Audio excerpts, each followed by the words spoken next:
Viti, Veo a cambiamos de Estela, tema. Eso sí, te iba a porque decir. ya la veo a Estela, se ve preciosa Estela, por lo menos nosotros la vemos preciosa, ya se ríe, así que nos escucha bien. Y qué linda charla vamos a tener, Alito. Y es nada más y nada menos que la doctora Estela Maris Cuevas, que es especialista en alergia y también en inmunopatología. Estela, un gusto hablar con usted. Llegó el otoño de la misma forma que cuando llega el verano, rinitis, nariz tapada, alergias. ¿Cómo está, Estela? Un gusto. Buen día, muy buenos días para los dos y gracias por la invitación de nuevo.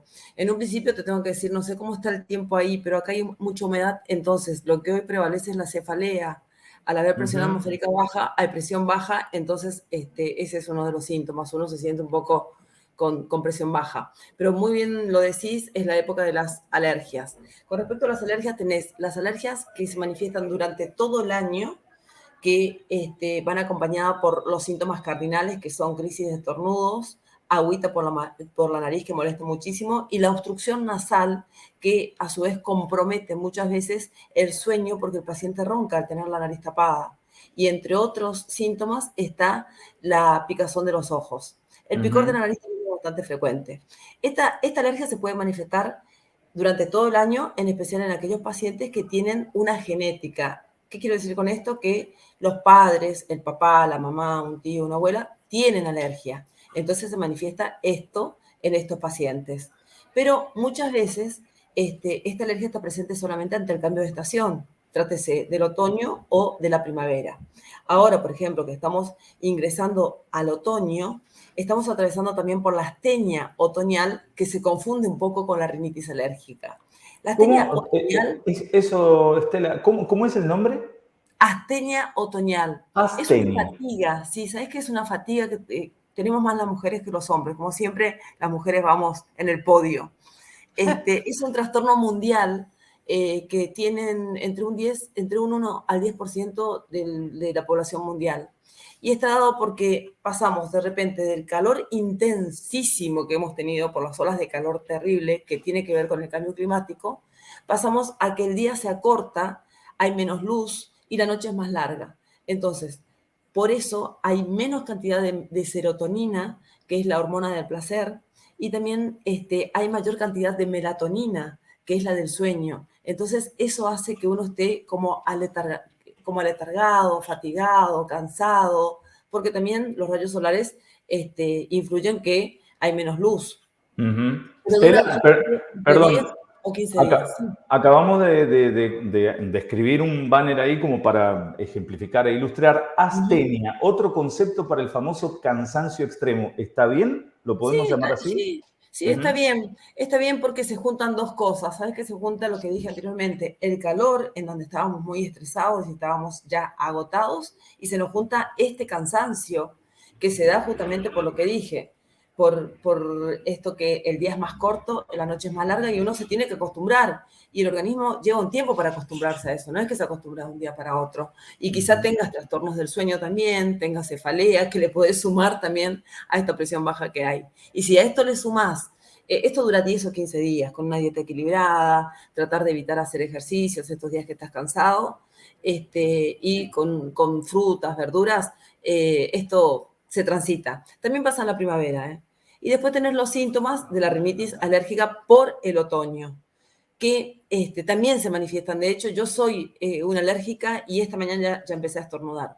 El alérgico lo que tiene es que al tener estos síntomas, con el tiempo manifiesta muy mala calidad de vida, porque no está bueno estornudar todos los días tantas veces, 20 veces, estornudas 20 veces, salís a la calle, te dicen buen día y la verdad que el tumor no es el de aquella persona que no ha tenido ningún tipo de estornudos.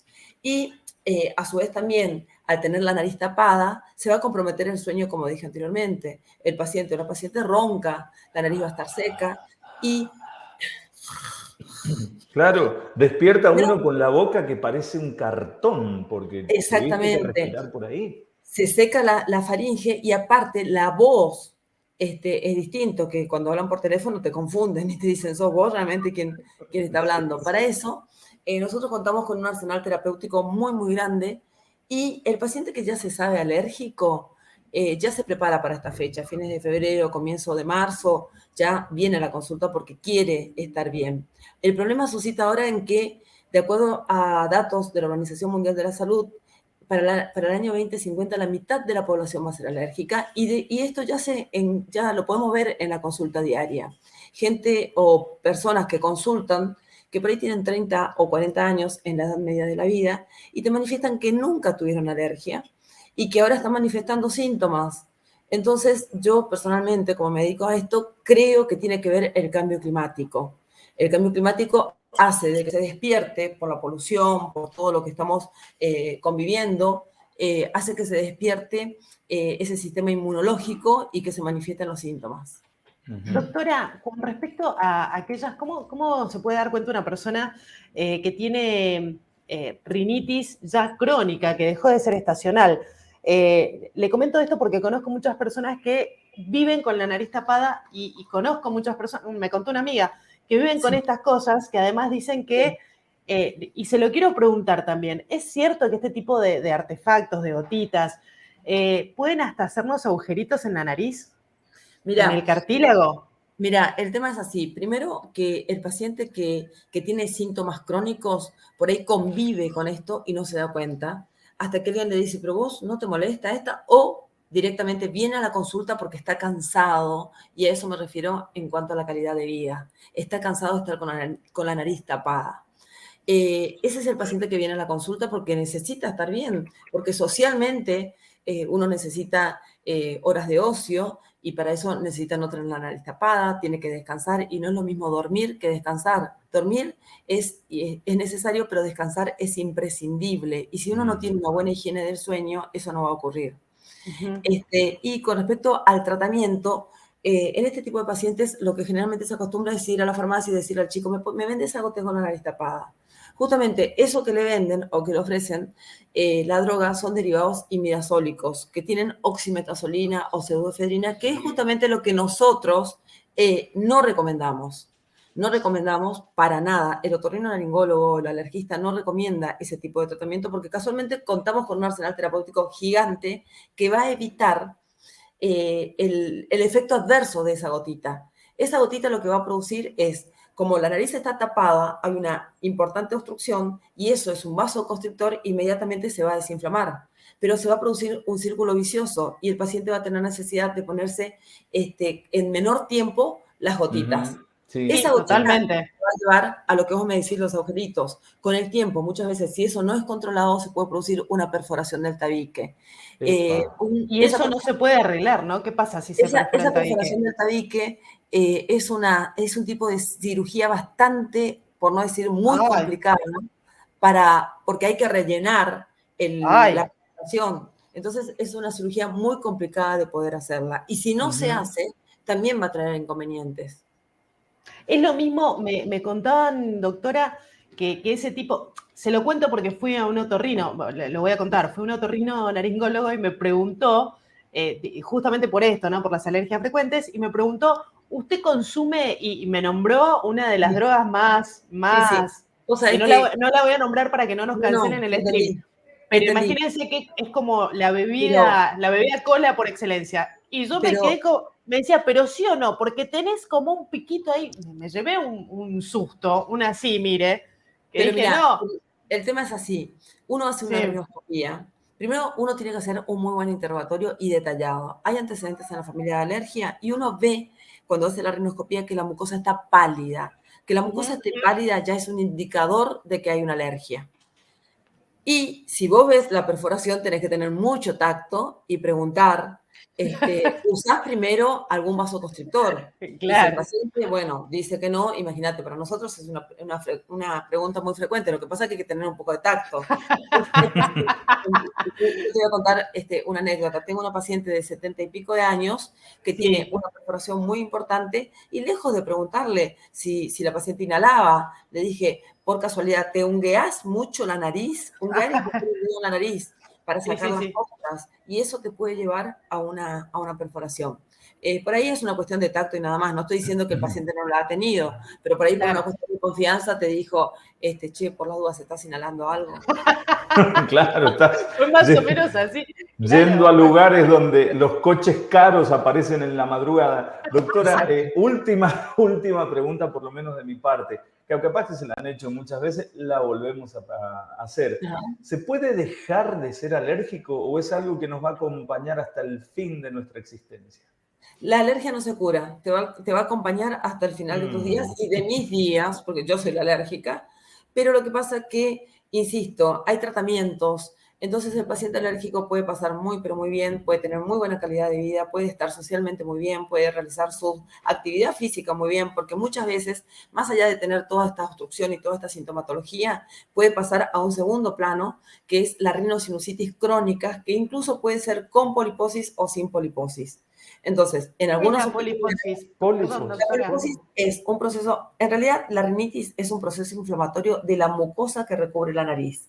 Y en la rinosinusitis es un proceso inflamatorio de la mucosa que recubre la nariz y los senos paranasales. Pero hay veces que se inflama tanto que se forma como un racimo de uvas. Y eso es la poliposis. Es una patología benigna, pero el problema está en que eso crece, entonces empuja a otras estructuras que son normales. Mira, doctora, perdón, ¿esas son las mal llamadas carnes crecidas? No. Ahora te explico. Son como si tuviéramos verruguitas dentro de la nariz o granitos dentro de la nariz. Sí, en realidad son como bolsitas transparentes que en algunas oportunidades están a nivel de los senos paranasales y en ese caso estamos dentro de la rinosinusitis crónica con poliposis y hay veces que cuando vos haces la rinoscopía no te encontrás con el agujerito, sino te encontrás con el pólipo, que lo ves porque está obstruyendo y es algo transparente. Ahora, el 20 de abril, casualmente, se celebra por segundo año en el país el Día Mundial de la Rinosinusitis crónica con poliposis, porque es una patología que afecta muchísimo al paciente. Vos imaginate que el paciente está con sus síntomas, está obstruido, se le indica cirugía y eso vuelve a crecer muchas veces. Y con respecto a las carnes crecidas, que no me quiero olvidar, esas son las adenoides. Las adenoides están en la parte retronasal, por detrás de la nariz, y son normales cuando tienen un tamaño normal. Hay veces que se hipertrofian, se agrandan de tamaño, ocupan la luz del cábul, y es ahí cuando el niño ronca. Y acá permitime hacer esta diferencia. El adulto puede roncar muchas veces y lo primero que tenés que pensar es en la vía aérea superior y después, en todo caso, ir pidiendo estudios que son complementarios como una polisomnografía.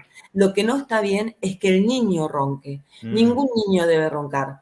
Entonces, muchas veces hay que hacer un buen interrogatorio, hay que pedirle a la mamá, primero hay que mirar, porque también pueden estar las amígdalas grandes, hay que pedir un examen complementario que es una radiografía muy simple de perfil de Kabul, y en algunas oportunidades cuando el médico está dudando, porque no es tan grande, pero el paciente tiene esta sintomatología, puede estar también la alergia.